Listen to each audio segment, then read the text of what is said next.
Selamat datang di Alur Donghua. Sebelum mendengarkan, jangan lupa subscribe, like, komen, dan share ya, biar Mimin tambah semangat. Selamat mendengarkan. Hah? Apa maksudmu? Tanya Yuro kepada Xiaohua karena ia tidak terbiasa dengan istilah-istilah seperti itu. Gadis berjubah murid tadi adalah kultivator di alam Raja Roh, dan kecuali dia juga memiliki warisan yang harus dipenuhi, dia adalah makhluk yang seharusnya tidak berada di surga bawah. Jelas Xiaohua. Raja Roh? Surga bawah? Yuro menggelengkan kepalanya, masih bingung dengan apa yang ingin disampaikan Xiaohua. Baiklah, mari kita lihat-lihat lantai pertama dulu sebelum ke lantai 2, kata Yuro.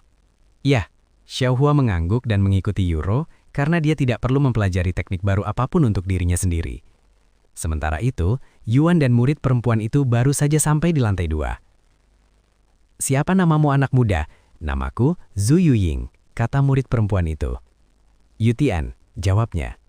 Oh, itu nama yang bagus, dia mengangguk sambil tersenyum. Pokoknya, sebelum kau bertemu guruku, kau harus tahu beberapa hal tentang beliau. Pertama dan terpenting, guruku adalah orang yang sangat ramah, tetapi jangan merasa terlalu nyaman di dekatnya. Dan yang paling penting, jangan menunjukkan tanda-tanda ketidaktaatan atau kau akan sangat menyesalinya. Kurasa aku tidak akan keberatan dengan itu, kata Yuan, karena dia tidak akan menghina siapapun tanpa alasan yang kuat. Bagus. Lalu, hal selanjutnya yang perlu kau ketahui tentang guruku adalah bahwa beliau memiliki mata yang sangat tajam untuk segala hal. Jadi jangan berbohong kepadanya, karena beliau akan tahu. Lanjut Zhu Yuying. Jika kau merasa tidak nyaman menjawab pertanyaannya, sebaiknya kau diam saja, karena itu lebih baik daripada menjadi pembohong. Apakah dia akan banyak menanyai saya? Tanya Yuan. Aku tidak tahu, katanya sambil mengangkat bahu dengan santai. Begitu ya. Setelah berkeliling di lantai 2 selama beberapa menit, mereka sampai ke tangga menuju lantai 3. Namun, ada 2 penjaga yang berdiri di dekat tangga dengan penghalang semi-transparan yang menghalangi akses mereka ke lantai 3. Tuan ingin berbicara dengannya, kata Zhu Yuying kepada para penjaga. Apa? Sang guru bersedia bertemu dengan orang asing. Para penjaga menatap Yuan dengan mata terbelalai, bertanya-tanya apa yang begitu istimewa tentang dirinya. Karena ini permintaan sang guru, silakan lanjutkan. Salah satu penjaga kemudian menjentikkan jarinya, dan penghalang yang menghalangi jalan mereka mulai menghilang. Sesaat kemudian, mereka bebas memasuki lantai 3. Ini lantai 3. Yuan mengungkapkan keterjebakannya setelah melihat lantai 3 yang hanya cukup besar untuk memuat 2 rak buku sepanjang 5 meter di setiap sisinya, dan sangat kosong, karena hampir tidak ada buku di rak-rak buku itu, cukup untuk dihitung dengan jari. Tuanku sedang menunggumu di balik pintu itu. Zhu Yuying menuju ke pintu di ujung ruangan kecil yang memancarkan aura mendalam. Yuan menelan ludah dengan gugup sebelum berjalan menuju pintu yang membuatnya merinding. Lalu dia membuka pintu dan betapa terkejutnya dia. Di balik pintu itu hanya ada kegelapan. Aku harus masuk ke sini. Yuan menoleh dan menatap Zhu Yuying yang mengangguk sambil tersenyum. Jangan khawatir, ini hanyalah portal yang akan membawamu ke tuanku yang berada di tempat yang sangat jauh, sehingga satu-satunya cara kau bisa bertemu dengannya adalah melalui teleportasi. Yuan menyipitkan matanya, merasa sedikit tidak nyaman dengan suasana aneh dan seluruh situasi ini. Bagaimana jika mereka mencoba memperdayakannya seperti yang terjadi di Gua Sunyi Laba-Laba?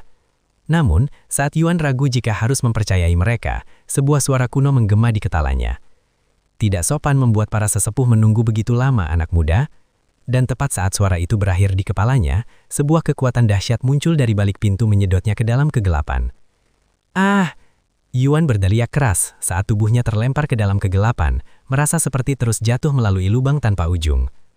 Sensasi jatuh itu berlangsung kurang lebih 1 menit, sebelum kegelapan tiba-tiba lenyap, digantikan oleh cahaya benderang.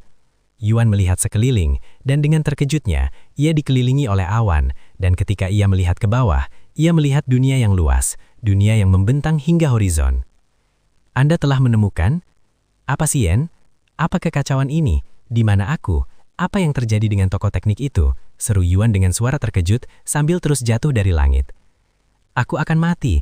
Aku pasti akan mati jika jatuh dari ketinggian ini, teriak Yuan dengan keras. Hahaha, tenanglah anak muda dari dunia lain, kau tidak akan mati. Suara serupa tiba-tiba terdengar di samping Yuan, membuatnya menoleh. Kau adalah? Yuan membelalai matanya dengan kaget ketika melihat seorang pria tua yang terlihat sehat dengan rambut putih panjang dan jenggot panjang jatuh di sampingnya. Pria tua itu tiba-tiba mengibahkan lengan bajinya, dan seolah-olah gravitasi berhenti bekerja, tubuh mereka langsung berhenti jatuh. Ikutlah aku. Pria tua itu mulai berterbangan menjauh, dan Yuan bisa merasakan kekuatan tak terlihat menariknya. Beberapa menit kemudian, mereka mendarat di pulau kecil terapung ini yang memiliki meja yamit indah di tengahnya, dan 2 kursi yamit di sampingnya. Begitu mendarat, pria tua itu langsung berjalan ke salah satu kursi dan duduk sebelum mengeluarkan teko dan 2 kursi teh. "Duduklah, anak muda." Pria tua itu memberinya isyarat dengan ramah. Meskipun Yuan masih coba memahami situasi, dia duduk seperti yang diperintahkan. "Cobalah ini." Pria tua itu menyerapkan salah satu cangkir teh kepadanya. Terima kasih." Yuan menerima cangkir teh itu tanpa berpikir dan menatap cairan jernih di dalam cangkir itu. Jika dia tidak melihat riak di permukaannya, dia akan mengira itu adalah cangkir teh kosong. Kemudian, pria tua itu menarik cangkir teh ke bibirnya sendiri sebelum meneguk isi cangkir itu dalam sekejap. Yuan mengikuti tindakan pria tua itu dan meminum cairan jernih itu. Wow!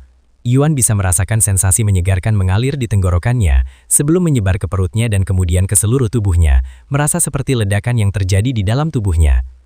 Anda telah meminum embun transparan kesempurnaan. Kotoran akan dibersihkan dari tubuh Anda sekarang. Beberapa saat setelah mengkonsumsi cairan transparan itu, zat hitam lengket terlihat meresap dari setiap pori-pori di tubuh Yuan, memenuhi tempat itu dengan bau menyengat yang menyerupai bau telur busuk dan banyak bau tidak sedap lainnya. "Dih, apa yang terjadi padaku?" Yuan berdiri dengan panik setelah melihat pemandangan ini. Tubuhmu saat ini sedang membersihkan kotoran di dalam tubuhmu. Seseorang harus mencapai alam guru besar roh sebelum bisa mulai membersihkan kotoran di dalam tubuh mereka.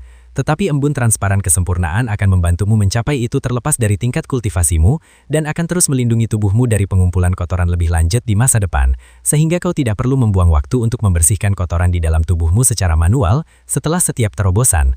Pria tua itu menjelaskannya kepadanya dengan suara tenang. Embun transparan.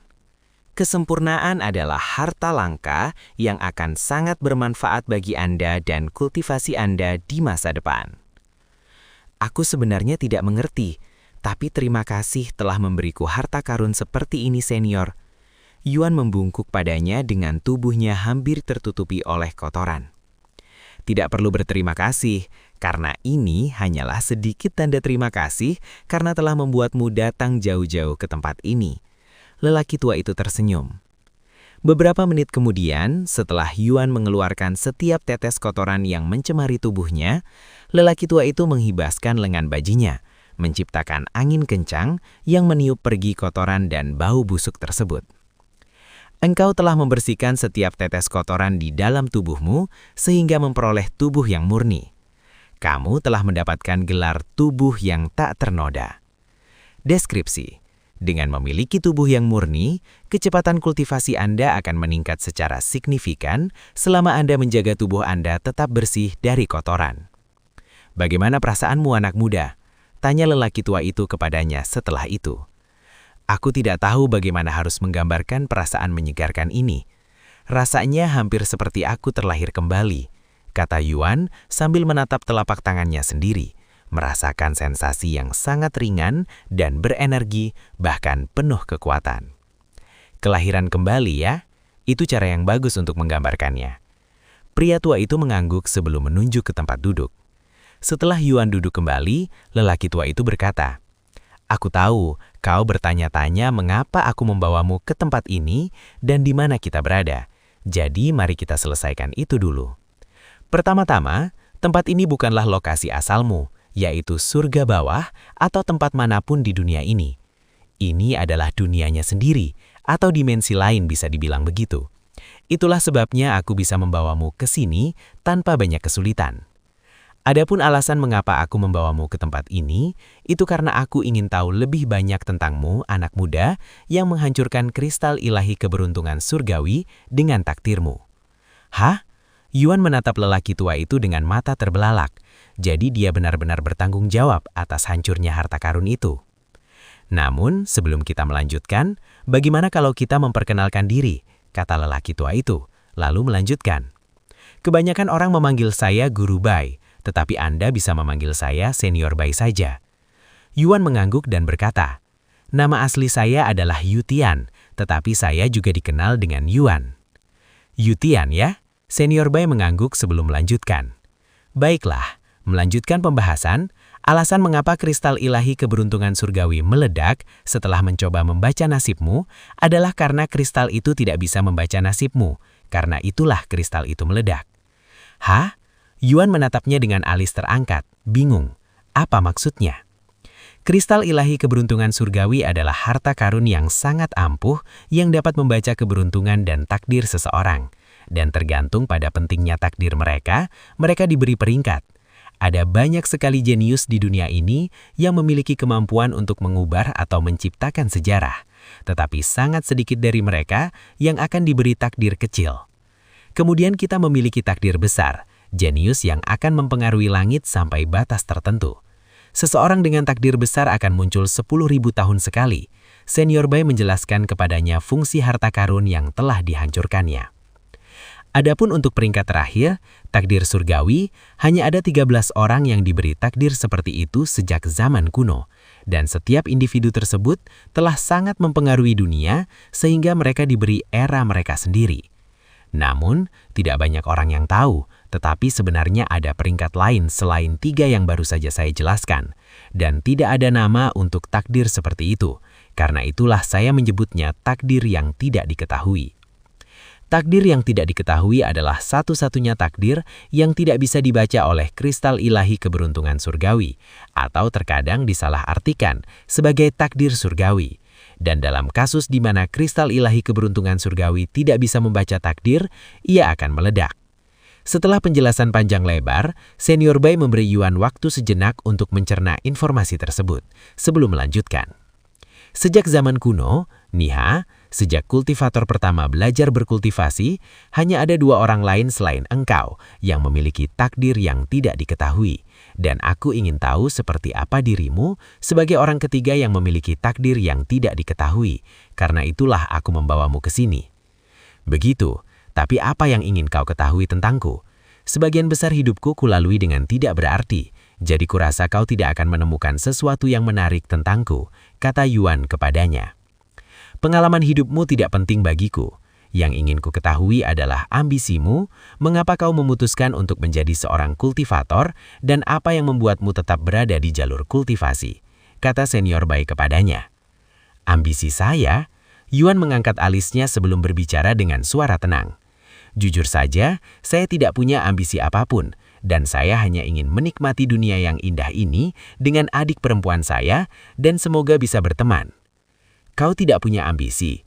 Itu cukup sulit dipercaya, karena setiap kultivator punya mimpi. Meskipun mengungkapkan keraguannya, Senior Bai tidak mampu merasakan kebohongan apapun dari tatap Yuan yang jernih. Meskipun saya mungkin tidak memiliki ambisi, saya memiliki sebuah mimpi. Namun mimpi ini bukanlah sesuatu yang bisa dicapai hanya dengan bekerja keras, kata Yuan dengan senyum pahit di wajahnya.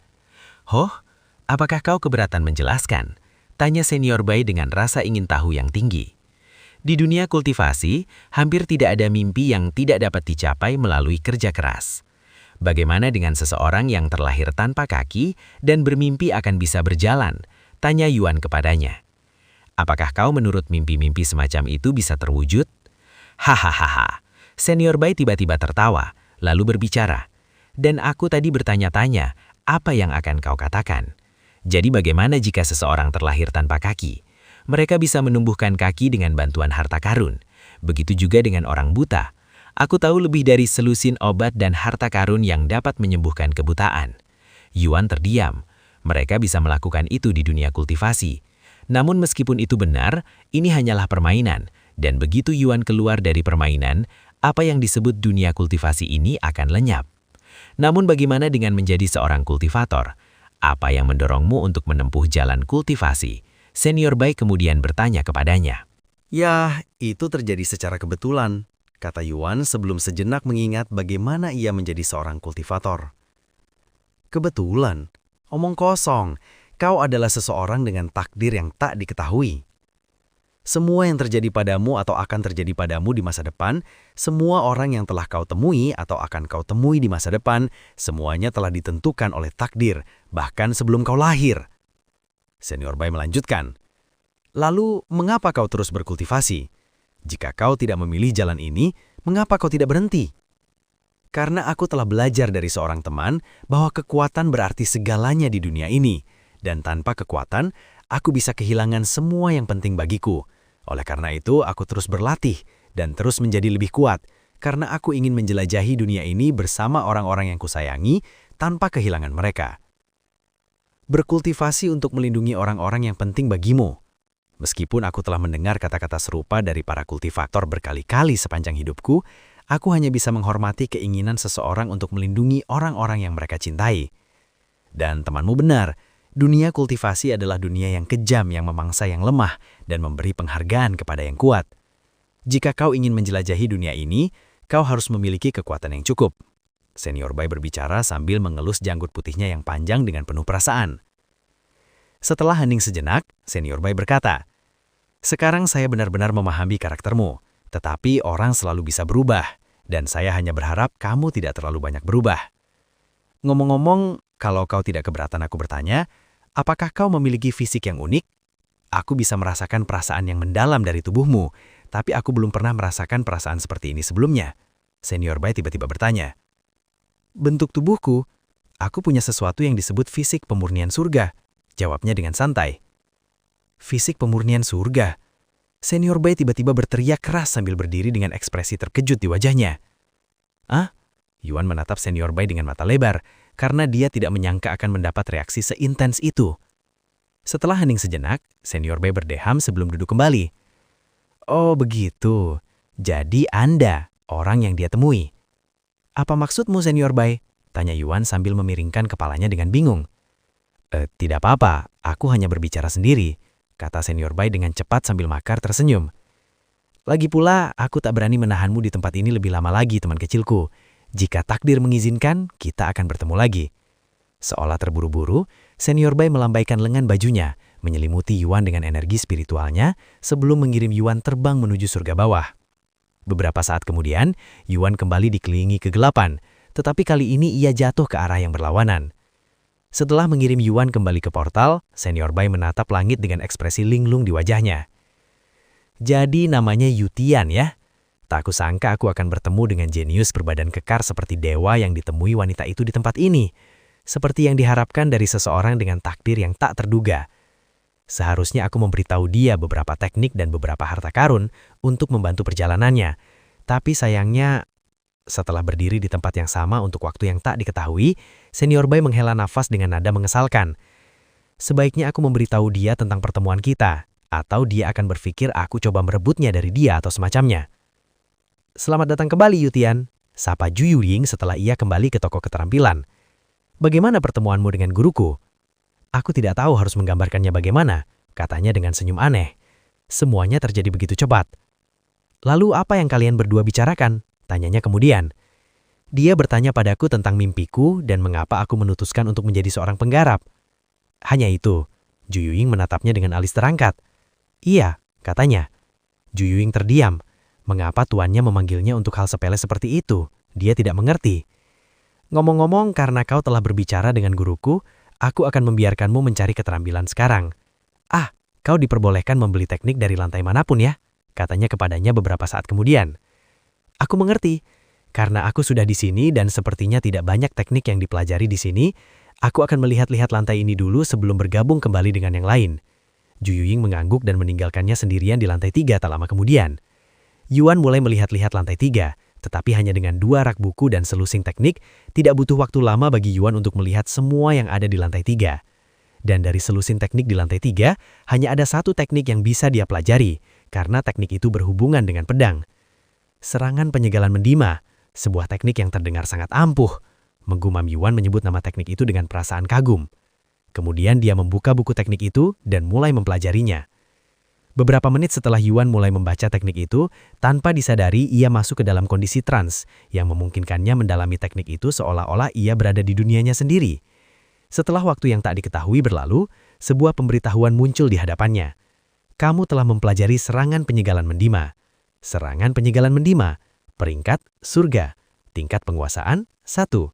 Deskripsi, mengkonsumsi 1 juta ki, harus menggunakan pedang untuk mengaktifkannya, teknik pedang antik yang digunakan untuk menyegel iblis." "Oh tidak, aku mempelajari teknik itu tanpa membayar lagi." Yuan menepuk dahinya sendiri setelah itu. Dan ini bahkan teknik tingkat surga. Kuharap aku mampu membelinya dengan sisa emasku yang tersisa, atau aku harus meminjam selisihnya dari Xiaohua, desahnya. Sementara itu di atas langit, muncul pengumuman lain. Pemain Yuan telah menjadi pemain pertama di dunia yang mempelajari skill peringkat surga. Selamat datang. Setelah tidak sengaja mempelajari teknik tingkat surga dari lantai 3, Yuan berjalan menuruni tangga dengan ekspresi bersalah di wajahnya. Ada apa?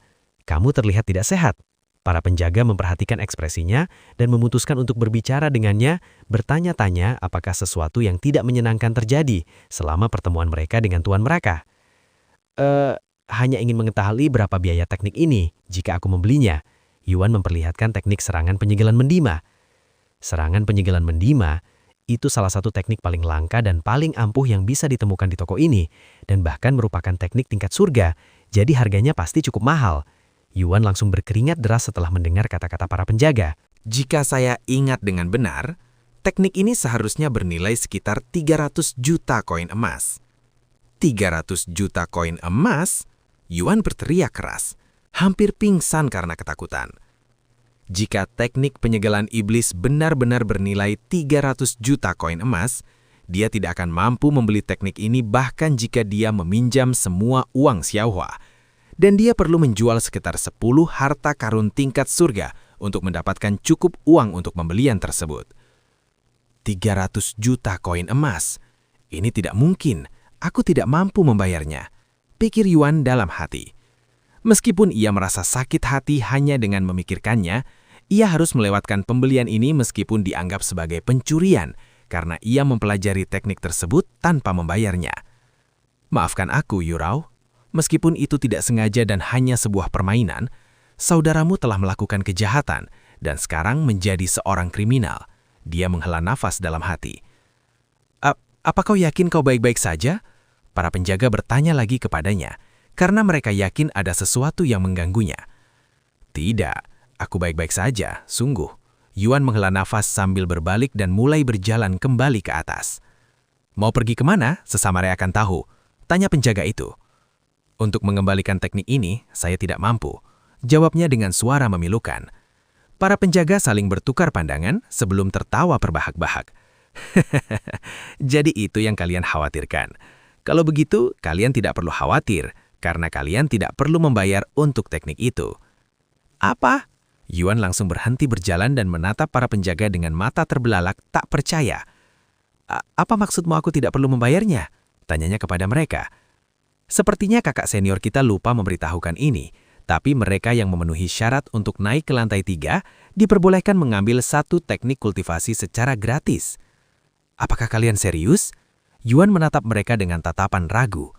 Siapa yang waras akan memberikan sesuatu yang bernilai 300 juta koin emas secara cuma-cuma? Mengapa kami harus berbohong kepada Anda? Jika Anda tidak percaya, Anda bisa bertanya kepada kakak senior kami atau siapapun yang ada di resepsi, kata salah satu penjaga. Meskipun mereka hanya akan mengatakan hal yang sama. Syukurlah, Yuan tiba-tiba menghela nafas lega, merasa seperti ia nyaris lolos dari hukuman setelah melakukan kesalahan. Meskipun gratis, Anda tetap harus mengeceknya di resepsi. Para penjaga kemudian memperingatkannya. Baik, terima kasih. Yuan meninggalkan tempat itu tak lama kemudian untuk mencari Yurao dan Xiaohua. Seberapa besar tempat ini? Yuan kehilangan kata-kata setelah menyadari betapa jauh lebih besar lantai pertama dan kedua dibandingkan dengan lantai 3. Setelah berjalan-jalan selama setengah jam penuh, Yuan akhirnya bisa bertemu kembali dengan Yurao dan Xiaohua di lantai 2. Saudaraku, kau sudah kembali, kata Yurao kepadanya. Maaf telah meninggalkan kalian berdua seperti itu, katanya. Kakak Tian, kau baik-baik saja? Xiaohua menatapnya dengan mata terbelalak. Yuan baru pergi paling lama 1 jam, namun ada sesuatu yang sangat berbeda tentang dirinya. Iya, benar. Mengapa Anda bertanya? Ada sesuatu yang berbeda tentang dirimu, katanya. Oh, itu karena aku baru saja membersihkan semua kotoran di dalam tubuhku, katanya sambil tersenyum polos. Apa? Seru Xiaohua. Para kultivator hanya bisa mulai membuang kotoran di dalam tubuh mereka setelah memasuki alam Grandmaster Roh, dan biasanya membutuhkan usaha bertahun-tahun sebelum mereka dapat menghilangkan semua kotoran di dalam tubuh mereka. Namun Yuan baru pergi selama 1 jam, dan entah bagaimana dia berhasil menghilangkan semua kotoran di dalam tubuhnya. Hanya ada satu harta karun di dunia ini yang dia ketahui yang mungkin dapat mewujudkan keajaiban seperti itu, embun transparan kesempurnaan. Namun harta karun seperti itu seharusnya tidak ada di surga bawah. Sialnya, embun transparan kesempurnaan dianggap sebagai harta karun yang tak tertandingi, bahkan di alam yang lebih tinggi, karena tidak hanya menghilangkan semua kotoran di dalam tubuh seseorang, namun juga akan mencegah tubuh mereka menumpuk lebih banyak kotoran di masa depan, memungkinkan seseorang untuk menghemat banyak waktu dalam hidup mereka, karena mereka tidak perlu lagi menghilangkan kotoran mereka secara manual, yang membutuhkan waktu dan usaha yang dapat digunakan untuk kultivasi. "Siapa yang tadi ditemui kakak Yuan?" tanya Xiaohua kepadanya. "Seorang senior bernama Bai," katanya. "Apakah dia yang memberimu embun transparan kesempurnaan?" "Iya, dia bilang itu hanya sedikit tanda terima kasih karena telah menyita waktuku," katanya. Xiaohua terdiam. Siapa di dunia ini yang cukup kaya untuk memberikan harta karun berharga seperti itu dengan alasan seperti itu? "Namun bagaimana dengan pencarianmu? Apakah kamu menemukan teknik yang sesuai dengan seleramu?" Yuan bertanya kepada Yurao sedikit kemudian. "Namun bagaimana dengan pencarianmu? Apakah kamu menemukan teknik yang sesuai dengan seleramu?" Yuan bertanya kepada Yurao sedikit kemudian. "Ya, benar. Itu teknik pedang," katanya. "Bagaimana denganmu, Xiaohua? Kau mengikuti aku sepanjang waktu sehingga kau tidak punya kesempatan untuk melihat-lihat." Yurao menoleh untuk melihat Xiaohua. "Xiaohua tidak perlu teknik baru," katanya sambil menghelangkan kepalanya. "Begitu ya. Kalau begitu, mari kita bayar biaya teknik kita dan meninggalkan tempat ini." "Apakah kamu yakin hanya ingin satu teknik? Kurasa akan lebih baik jika kamu punya beberapa teknik lagi," kata Yuan kepada Yurao. "Apakah kamu melupakan sesuatu, kakak?" kata Yurao dengan sedikit kerutan di wajahnya. "Apa yang aku lupakan?" Yuan mengangkat alisnya. Yurao melanjutkan, "Kamu mungkin bisa belajar teknik dengan sangat cepat, tapi aku tidak memiliki bakat seperti kamu. Jadi aku butuh berhari-hari, bahkan berminggu-minggu untuk mempelajari satu teknik saja. Apa gunanya aku memiliki banyak teknik yang tidak sempat aku pelajari? Dan kamu sudah menghabiskan cukup banyak uang untukku. Aku tidak bisa membiarkanmu terlalu memanjakanku, atau aku akan benar-benar berasa bersalah karena itu." "Aku mengerti," kata Yuan. Beberapa saat kemudian, mereka menghampiri kasir untuk membayar biaya teknik yang telah mereka gunakan. "Terima kasih telah mengunjungi aneka teknik kami. Ada yang bisa saya bantu?" Seorang pemuda menyapa mereka dari balik meja. "Ya, saya ingin membeli teknik-teknik ini." Yuan meletakkan teknik penyegalan iblis dan pedang angin milik Yuro di atas meja. "Ya, segera." Pemuda itu mempelajari teknik Yuro terlebih dahulu dan berkata, "Ini akan dikenakan biaya 200.000 koin emas." 200.000 koin emas? Kenapa mahal sekali? Ini kan hanya teknik tingkat fana, seru Yuro. Bahkan Yuan pun terkejut dengan harga yang tak terduga ini. Mengapa teknik ini begitu mahal dibandingkan dengan teknik-teknik yang dibawanya? "Aku tidak tahu harus berkata apa, nona muda. Teknik bela diri seperti pedang angin ini sangat langka dan ampuh, dan biasanya harganya segini. Dan ini adalah teknik dari lantai 2. Bahkan, koleksi berbagai teknik kami sangat terjangkau dan murah jika dibandingkan dengan sebagian besar toko di luar sana dengan harga kami. Jika Anda pergi ke toko lain, mereka mungkin akan mengenakan biaya sekitar 300.000 koin emas untuk teknik ini. Namun jika Anda menginginkan sesuatu yang lebih murah, ada banyak teknik yang harganya kurang dari 1.000 koin emas di lantai 1. Bahkan ada yang harganya kurang dari 100 koin emas. "Tidak mungkin." Yuro menghela napas sebelum menoleh ke arah Yuan. "Tidak apa-apa, kakak. Aku akan mencari yang lebih murah di lantai pertama saja." Namun Yuan berkata, "Tidak apa-apa, Yuro. Jika kau menginginkan teknik ini, aku akan membelikannya untukmu. Dan sebelum kau mengatakan apapun kepadaku, aku sudah tahu apa yang akan kau katakan. Tetapi aku tidak akan mengubah pikiranku. Jadi diam saja dan anggukkan kepalamu." Setelah mendengar kata-katanya, Yuro yang hendak membujuknya perlahan mengangguk dengan ekspresi bingung di wajahnya. Setelah mendengarkan percakapan kakak beradik itu, pemuda di belakang meja kasir itu pergi untuk mengambil teknik yang telah dipilih Yuan. Namun ketika dia melihat nama teknik itu, matanya membelalak kaget, dan dia menoleh menatap Yuan dengan rasa hormat yang mendalam di matanya. "Teknik penyegalan iblis, ini adalah teknik dari lantai 3. Dan ini bahkan yang paling ampuh." Pemuda itu menatap Yuan dengan perasaan kagum yang mendalam, karena hanya para jenius teratas dengan setidaknya takdir besar yang memenuhi syarat untuk melangkah ke lantai 3. Namun meskipun teknik penyegalan iblis adalah teknik yang sangat ampuh yang dapat menyegal bahkan iblis terkuat sekalipun hanya dengan satu gerakan, teknik ini juga sangat sulit dipelajari. Dan bahkan para jenius terbaik membutuhkan bertahun-tahun untuk sekedar memahami permukaan teknik ini. Itulah sebabnya banyak orang menghindarinya. Teknik ini akan diberikan secara gratis tamu terhormat, kata pemuda itu kepada Yuan sambil tersenyum. Apa? Gratis? Seru Euro dengan ekspresi tak percaya di wajahnya. Bagaimana mungkin dia harus membayar 200.000 koin emas untuk tekniknya, sementara Yuan tidak akan dikenakan sepeser pun. Itu terlalu.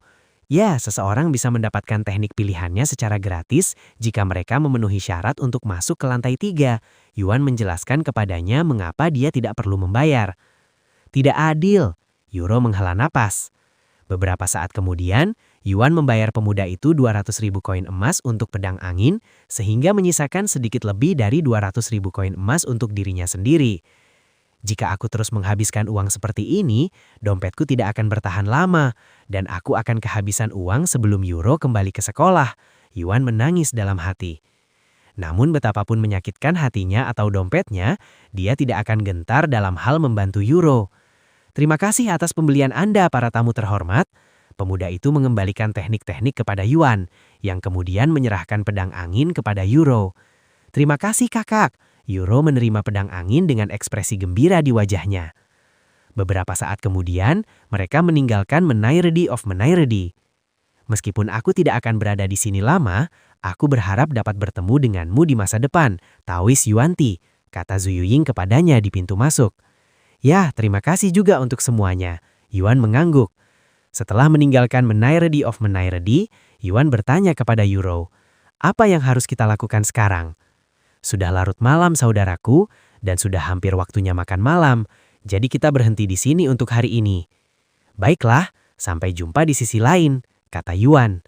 Euro keluar dari sistem beberapa detik kemudian. Kami akan kembali besok, Xiaohua. Xiaohua mengangguk dan menghilang di dalam kalungnya. Yuan juga keluar dari akunnya tak lama kemudian. Apa-apaan ini? Yuan langsung mengerutkan dahi setelah keluar dari game karena bau menyengat seperti telur busuk tiba-tiba menyerang hidungnya. Bau apa ini? Baunya seperti kotoran. Yuan merasa ingin muntah, tapi kemudian dia menyadari sesuatu. Tunggu sebentar, bau ini aku pernah mencium bau mengerikan ini. Yuan tiba-tiba teringat akan kotoran yang dikeluarkan tubuhnya. Namun hal itu justru membuatnya semakin bingung. Mengapa dia mencium bau sesuatu yang pernah dia alami dalam game? Sesaat kemudian, pintu terbuka dan Euro masuk ke kamarnya. Kakak, aku di sini. Kakak, apa kau baik-baik saja? Euro tiba-tiba menjerit dengan ketakutan tak lama setelah memasuki kamarnya. Apa yang terjadi, Euro? Yuan terkejut mendengar teriakannya. Mengapa ruangan ini baunya sangat tidak sedap dan apa itu kotoran hitam yang menempel di tubuhmu? Euro seru dengan heboh. Kendapan hitam? Yuan langsung terdiam setelah mendengar kata-katanya. Meskipun dia tidak bisa melihat tubuhnya sendiri, di mata Euro, tubuhnya hampir sepenuhnya terendam dalam cairan hitam kental ini. Tampak seperti seseorang telah menuangkan seember sampah di atas tubuhnya. Tunggu sebentar kakak, aku akan segera kembali. Euro segera berlari keluar untuk mencari para pelayan. Sementara itu, Yuan sedang berpikir dengan raut wajah serius yang mengkerut. Cairan hitam kental, kotoran? Tidak, itu seharusnya tidak mungkin. Mengapa tubuhku yang sebenarnya mengeluarkan kotoran saat itu terjadi dalam game? Tapi bau mengerikan ini tepat seperti kotoran di dalam game. Yuan merenung dan berpikir, tapi dia tidak bisa menemukan penjelasan untuk fenomena ini.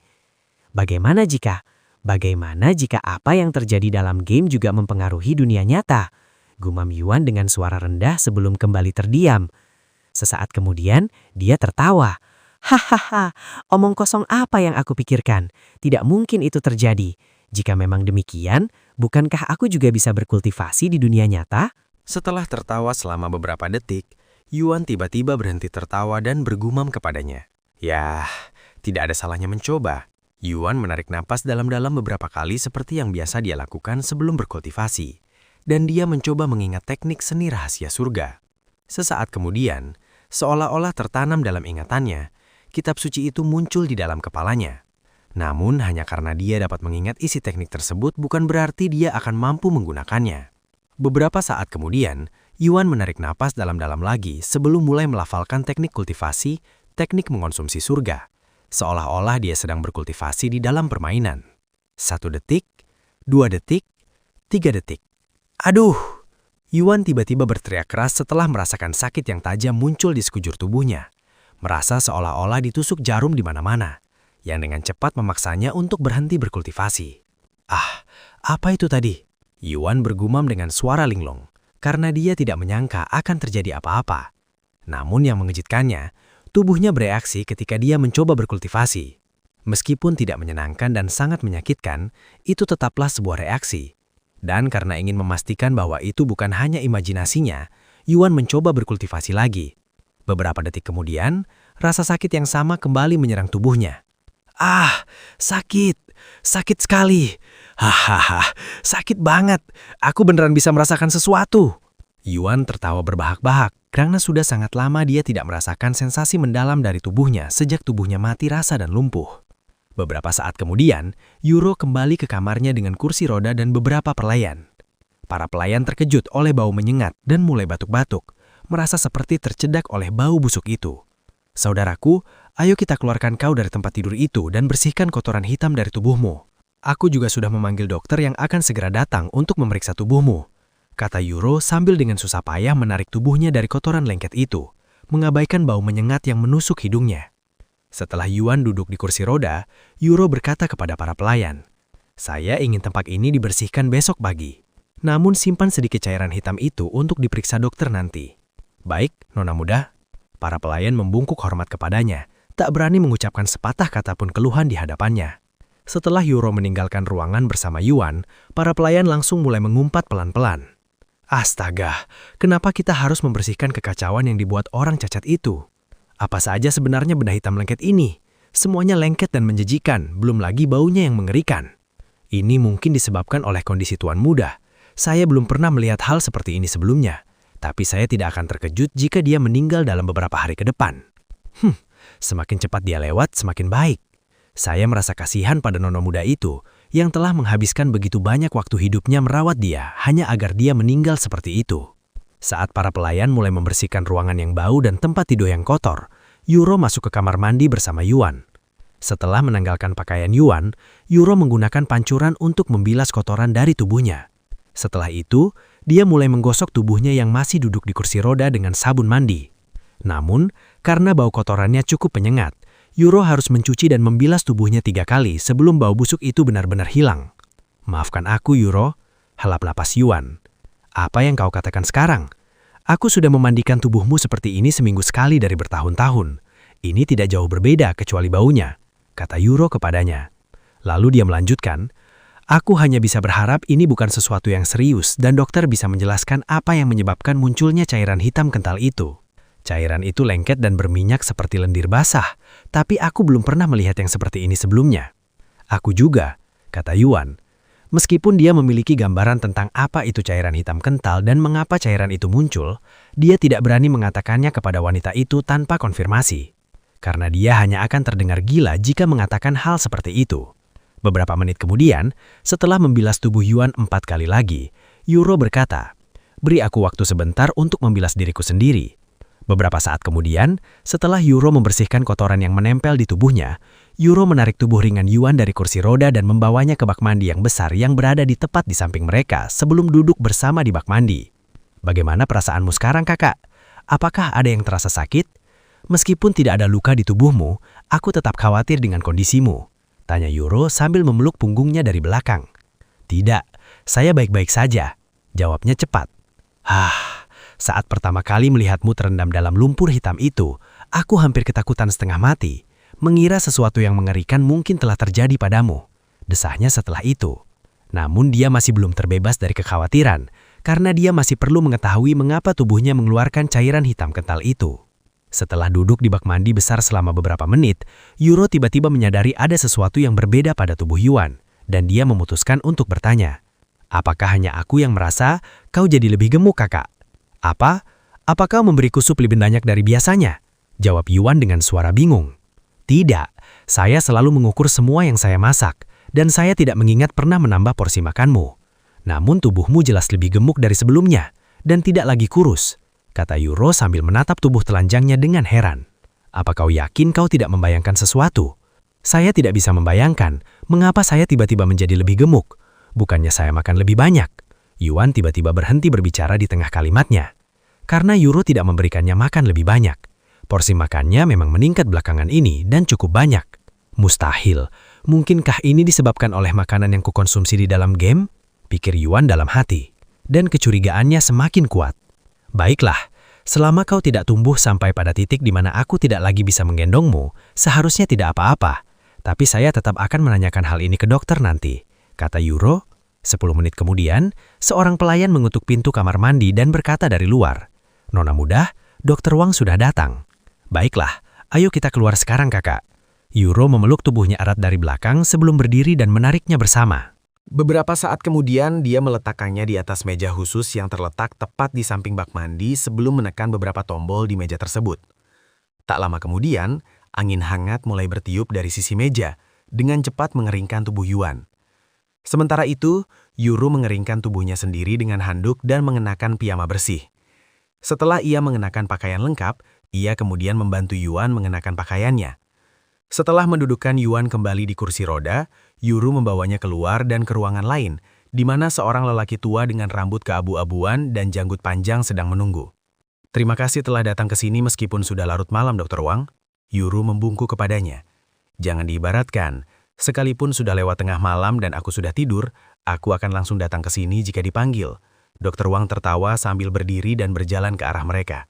"Jadi, apa yang terjadi? Anda terdengar sangat panik di telepon, jadi saya pikir pasti ada sesuatu yang terjadi pada tuan muda. Tapi dia tampaknya baik-baik saja," kata Dr. Wang setelah melihat kondisi Yuan dengan mata telanjang. "Bahkan, dia terlihat lebih sehat daripada kunjungan saya terakhir." Begini, Yuro kemudian menjelaskan situasinya, menceritakan kepada Dr. Wang tentang cairan hitam yang berbau seperti telur busuk dan Yuan yang entah kenapa semakin gemuk, padahal selama bertahun-tahun berat badannya justru semakin berkurang. Lumpur hitam yang baunya seperti telur busuk. Menarik, Dr. Wang memejamkan matanya untuk merenung. Setelah hening sejenak, dia berbicara. "Saya hanya pernah mendengar tentang situasi seperti ini dalam buku-buku pengobatan kuno, tetapi belum pernah melihatnya sendiri. Apakah Anda memiliki sampel lendir hitam itu yang dapat saya periksa?" "Iya, saya akan segera kembali," kata Yuro sambil bergegas kembali ke kamar Yuan untuk mengambil sampel. Setelah Yuro meninggalkan ruangan, Dr. Wang menatap Yuan dengan tatapan iba. Dari puluhan ribu pasien yang pernah ia rawat sebelumnya, kondisi Yuan adalah satu-satunya. Meskipun ia pernah melihat pasien dengan kondisi serupa, sebagian besar disebabkan oleh kecelakaan atau penyakit bawaan. Namun, Yuan tidak sakit atau terluka. Setidaknya tidak ada satupun dokter dari seluruh dunia yang mampu menemukan sesuatu yang salah dengan tubuh Yuan selama bertahun-tahun berusaha. Bahkan, Dr. Wang sendiri, yang diakui sebagai salah satu dokter terbaik di dunia, tidak dapat menemukan sumber masalah Yuan dan bingung dengan fenomena ini. "Tuan muda, apakah Anda merasakan sakit atau rasa tidak nyaman di tubuh Anda akhir-akhir ini?" tanya Dr. Wang kepada Yuan beberapa waktu kemudian. "Tidak," kata Yuan tanpa menceritakan kepada Dr. Wang tentang rasa sakit yang dirasakannya saat mencoba berkultivasi. "Bagaimana dengan perasaan lain selain rasa sakit atau ketidaknyamanan?" "Iya, ini mungkin terdengar aneh, tapi akhir-akhir ini aku merasa lebih berenergi. Kalau bisa, aku pasti sudah melompat-lompat sekarang," kata Yuan sambil tersenyum getir. "Penuh energi?" Dr. Wang menatap Yuan dengan mata lebar. Ini pertama kalinya ia mendengar kata-kata seperti itu keluar dari mulut Yuan. "Bagaimana dengan pola makan Anda? Apakah ada perubahan pada menu makanan Anda akhir-akhir ini?" tanya Dr. Wang kepada Yuan. "Tidak, aku masih hanya makan sup," kata Yuan sambil mendesah. "Bagaimana dengan jumlahnya? Apakah nona muda itu menambah porsi Anda?" "Tidak, dia sendiri yang mengatakan itu padaku belum lama ini." "Sekarang saya akan memeriksa denyut nadi Anda." Dr. Wang kemudian membalikkan tangannya dan mulai memeriksa denyut nadinya. Beberapa saat kemudian, Dr. Wang mengambil stetoskopnya dari tasnya dan mulai mendengarkan detak jantung Yuan. Aneh sekali," gumam Dr. Wang tiba-tiba dengan suara bingung. "Ada apa?" Yuan bertanya padanya dengan kerutan kekhawatiran. "Oh tidak, malah sebaliknya." Dr. Wang menjawab dengan suara terkejut dan melanjutkan. "Pengamatan saya tidak salah. Kondisi Anda memang membaik sejak pemeriksaan kita terakhir. Benarkah? Seru Yuan dengan suara gembira. Meskipun kondisi kesehatannya yang membaik tidak memiliki arti apapun secara keseluruhan dan dia masih lumpuh, hal itu tetap membuatnya senang karena mengetahui bahwa dia semakin sehat dan itu juga akan membuat Yuru senang begitu dia mendengarnya. Saya tidak akan berbohong kepada pasien saya bahkan jika itu hal terakhir yang aku lakukan. Dr. Wang tertawa sambil menghilang dari pandangan mereka. Beberapa menit kemudian, Yuru kembali ke ruangan dengan wadah plastik kecil yang berisi sedikit kotoran yang dikeluarkan oleh Yuan. Hoh, ini kotoran hitam yang keluar dari tubuh tuan muda? Menarik sekali. Dr. Wang melihat kotoran itu dengan minat, dan dia melanjutkan. Sekilas mirip oli mesin kotor tapi saya belum pernah melihat seperti ini sebelumnya. Bolehkah saya membukanya? Dia menatap Yuru yang langsung terlihat ragu-ragu. Yuru kemudian berjalan ke pintu bersama Yuan sebelum membuka pintu sedikit. Oke, sekarang kamu bisa membukanya, kata dia kepadanya setelah itu. Dr. Wang menatapnya dengan mata lebar. Pasti baunya tidak seburuk yang mereka katakan kan? Setelah menelan rasa gugupnya, Dr. Wang sedikit membuka wadah itu dan menghidup cepat cairan hitam kental di dalamnya. Dr. Wang mual setelah mencium bau busuk itu dan segera menutup wadahnya kembali. Bau busuk apa itu? Sebagai dokter saya sudah sering mengalami bau busuk, tapi pengalaman ini hampir tak tertahankan. Seru Dr. Wang dengan tangan gemetar sebelum meletakkannya di lantai, karena ia bahkan tak berani menyentuh wadah itu lagi. Setelah hening sejenak, Dr. Wang membicarakan, saya tidak akan tahu apa sebenarnya cairan hitam itu tanpa memeriksanya lebih teliti dengan peralatan yang tepat. Jadi saya akan membawanya kembali ke laboratorium saya besok pagi untuk memeriksanya. Terima kasih Dr. Wang, kata Yuru kepadanya dari ambing pintu, masih tak berani mendekatinya. Akhirnya, saya sudah memeriksa tubuh tuan muda dan tidak menemukan sesuatu yang salah atau berbeda darinya, kecuali fakta bahwa tubuhnya sedikit lebih sehat dari sebelumnya. Dr. Wang memberikan penjelasan singkat kepada Yuru tentang hasil pemeriksaan tersebut. Tidak ada yang salah dengannya. Kesehatannya bahkan membaik. Anda yakin tentang itu, Dr. Wang? Yuru menatapnya dengan ekspresi terkejut yang menyenangkan. Iya, jadi Anda tidak perlu terlalu khawatir tentang kejadian ini. Namun tanpa mengidentifikasi zat hitam kental itu, saya tidak berani memberikan jawaban yang lebih jelas. Tidak apa-apa, saya sudah sangat puas dengan hasilnya, kata Yuru dengan senyum terang di wajahnya. Kau dengar itu, saudaraku? Kamu semakin sehat. Iya, saya dengar, kata Yuan sambil tersenyum tipis. Baiklah, karena tidak ada lagi yang bisa kita lakukan sebelum saya memeriksa cairan hitam itu, saya akan pergi sekarang. Meskipun begitu, Anda harus terus mengawasi Yuan untuk jaga-jaga jika terjadi sesuatu, dan jika itu terjadi, pastikan untuk menghubungi saya dan saya akan segera datang ke sini. Baik, terima kasih sekali lagi Dr. Wang, Yuru membungkuk kepadanya. Haha, saya iri sekali padamu, Tuan Muda, seandainya saya punya adik perempuan yang penyayang sepertimu yang merawat saya setiap hari. Dr. Wang tertawa bahak-bahak sambil menghilang dari pandangan mereka. Setelah Dr. Wang pergi, Yuru berkata kepada Yuan, Kakak, mari kita tidur bersama malam ini. Para pelayan masih membersihkan kamarmu, dan seperti yang baru saja Dr. Wang katakan, saya perlu mengawasimu. Baiklah, aku akan berada di bawah pengawasanmu malam ini. Beberapa menit kemudian, setelah Yuru kembali ke kamarnya bersama Yuan, tiba-tiba dia berkata, Oh iya, kamu masih belum makan karena kejadian ini. Saya akan segera kembali, kakak. Setelah menggendong Yuan ke tempat tidurnya, Yuru menghilang ke dapur untuk menyiapkan makan malam baginya. Sekarang aku sendirian, mari kita coba berlatih berkultivasi lagi. Meskipun sakitnya luar biasa, rasa sakitnya berangsur-angsur berkurang semakin aku mencoba berlatih berkultivasi, kata Yuan dalam hatinya sambil mempersiapkan dirinya secara mental untuk menghadapi rasa sakit itu.